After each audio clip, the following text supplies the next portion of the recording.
तो ground zero से अब आपको हमारी ये रिपोर्ट देखनी चाहिए।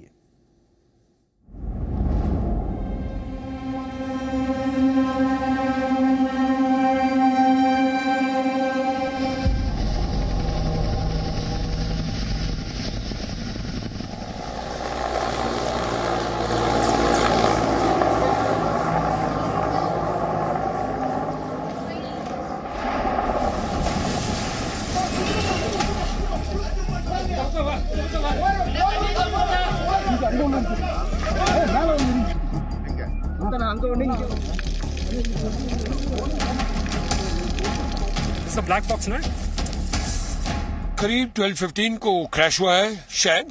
12:25 को मुझे फोन मिला और 12:35 को हमने स्पॉट में था। जब हमने आए थे कोई वो सराउंडिंग के लोग थे और कांस्टेबल लोग थे।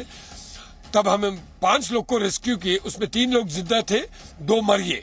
मुझे भी चोट लगी है। उस वक्त में we had to jump into the forest. देखिए यहाँ पर ये रेस्क्यू के समय में जो है इनके ये चोटें लगी हैं।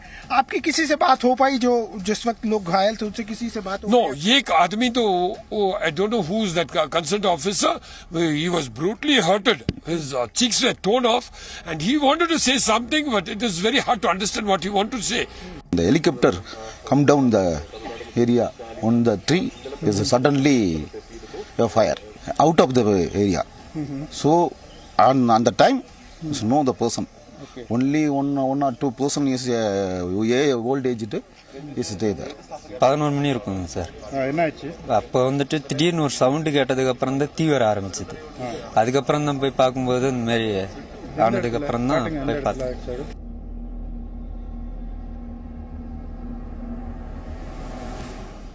हमारी टीम इस वक्त मौजूद है कुन्नूर जिले के MI-17 क्रैश साइट पर, जहां MI-17 हेलीकॉप्टर दुर्घटनाग्रस्त हुआ था। उस ग्राउंड जीरो पर इस वक्त हम मौजूद हैं और कुछ डेमोन्स्ट्रेट करने के लिए, कुछ चीज आपको समझाने के लिए हम यहां पहुंचे हैं। ये जो हिस्सा है जहां से मैं ट्रैक करते हुए नीचे की तरफ आ रहा हूं, इस हिस्से से अगर आप सीधा नीचे की तरफ, अगर मैं यहां खड़ा हूं और यहां से मैं आपको ये बताऊं कि 200 से 250 मीटर नीचे की तरफ, गहराई की तरफ अगर आप देखेंगे तो आपको क्रैश साइट नजर आएगा, क्योंकि 200 से 250 मीटर नीचे गहराई में वो क्रैश साइट है। लेकिन इस वक्त चैलेंज क्या है, क्योंकि अभी तकरीबन 15 से 20 मिनट पहले चमचमाती धूप थी, खुला मौसम था और उस खुले वेदर में सब कुछ दिखाई दे रहा था। जैसे अभी धीरे धीरे ये वेदर खुल रहा है, ये आपको धुंध की चादर अब धीरे धीरे हट रही है, तो आपको चीजें दिखाई दे रही होंगी।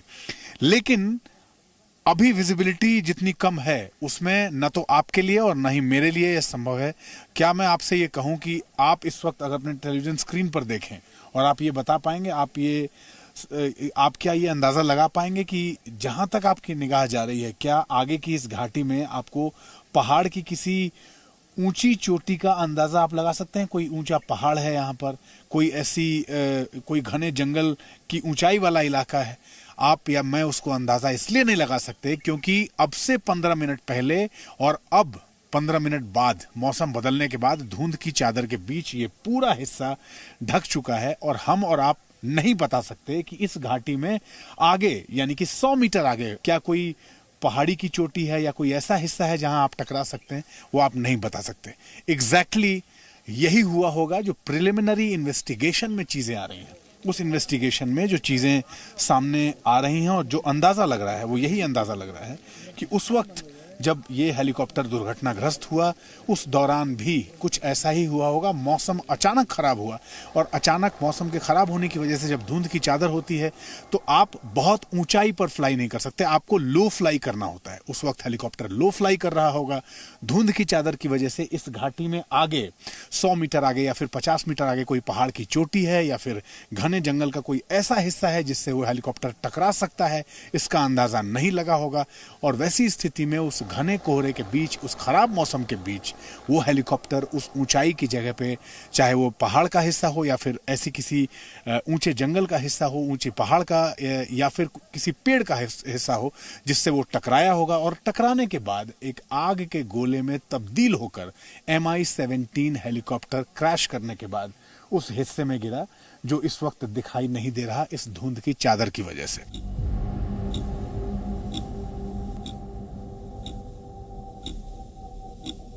अब 15 से 20 मिनट का वक्त बीत गया है और उसके बाद अब कोहरा छट गया है। उसी जगह को अब इस कैमरे के लेंस से हम आपको दोबारा दिखाते हैं।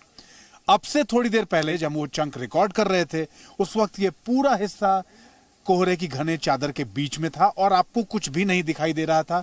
मैं भी 20 से 25 मीटर से ज्यादा शायद ही देख पा रहा था कुछ भी। लेकिन अब जबकि तस्वीर साफ हो गई है, कोहरा छट गया है, अब देखिए इस घाटी को और अब अंदाजा लगाइए कि उस कोहरे के बीच में क्या चीजें दिखाई नहीं देती हैं। उस कोहरे के बीच में ये घने पेड़ दिखाई नहीं देते और उस कोहरे के बीच में ये सामने आपके बिल्कुल ठीक सामने आप अपनी स्क्रीन पर जो देख रहे हैं ये पूरी पर्वत श्रृंखला है, पहाड़ की चोटियां हैं और वो कोहरे के साफ होने के बाद ही दिखाई देती हैं।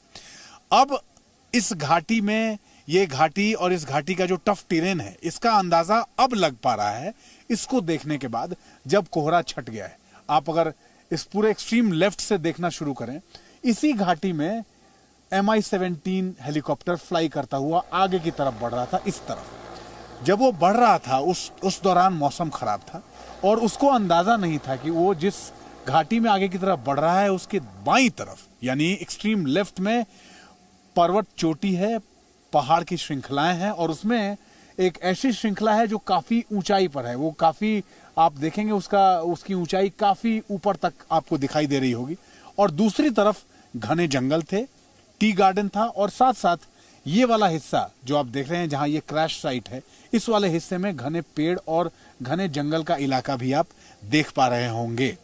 यानी कि कितने नैरो स्ट्रेच में वो हेलीकॉप्टर लो फ्लाई करता हुआ आगे की तरफ बढ़ रहा था और कोहरे के धुंध की चादर के बीच में उसे अपने दोनों तरफ के जो ये एक्सट्रीम कंडीशंस थे, दोनों तरफ का जो ये खतरा था टकराने का, वो उसको नहीं दिखा और उस कोहरे की चादर में ही जिस तरफ से वो फ्लाई करता हुआ आ रहा था वहीं किसी हिस्से में वो टकराया और उसके बाद वो नीचे गिरा। हम आपको उस वक्त धुंध की चादर के बीच में नीचे का हिस्सा जो क्रैश साइट है जो यहाँ से तकरीबन 200 मीटर की दूरी पे है, उस वक्त हम आपको वो भी नहीं दिखा पा रहे थे। अभी आपको हम वो दिखाने की कोशिश कर रहे हैं, आप वो उसको देख पा रहे होंगे। ठीक नीचे की गहराई में आपको ऑफिशियल्स दिख रहे हैं। थोड़ी देर पहले ही ड्रोन से एक मैपिंग भी की गई है, जियोग्राफिकल मैपिंग की गई है पूरे इलाके की और उसके बाद उसको मैप करके पूरे हिस्से को इस तरीके से मैप किया गया ताकि उसका अंदाजा लगाया जा सके कि जो इसके कोऑर्डिनेट्स हैं, जो जिस एल्टीट्यूड पे ये हादसा हुआ है, कितनी ऊंचाई है और आसपास का पूरा हिस्सा किस तरह के भौगोलिक संरचनाओं से घिरा हुआ है, किस तरह के जियोग्राफिकल कंडीशंस हैं आसपास, उसको पूरा एसेस किया गया है। तो अब अंदाजा शायद जिस प्रिलिमिनरी इन्वेस्टिगेशन की बात मैं लगातार कह रहा हूं और जिसमें तमाम तरह के सवाल हैं, उसमें अब इन दोनों तस्वीरों से, पहली तस्वीर जिसमें कोहरे के बीच आपको कुछ भी नहीं दिखाई दे रहा था आसपास क्या कुछ है, और दूसरी तस्वीर जो ये चंक में रिकॉर्ड कर रहा हूं उसमें कोहरा छट जाने के बाद जो खतरा है वो साफ दिख रहा है कि इस घाटी में किस खतरे के बीच में वो हेलीकॉप्टर फ्लाई करता हुआ आगे बढ़ रहा होगा और कोहरे की धुंध और कोहरे की चादर के बीच में, उस खराब मौसम के बीच में वो इस जगह पे टकराया होगा जिसका उसको अंदाजा भी नहीं होगा कि आगे इस तरह की का कोई हिस्सा है जहां वो टकराने वाला है और उसके बाद ये दुर्घटना हुई होगी। अपने सहयोगी चंद्रशेखर के साथ में अमित प्रकाश, जी media. Presenting B News app available on Google Play and App Store. Download it now.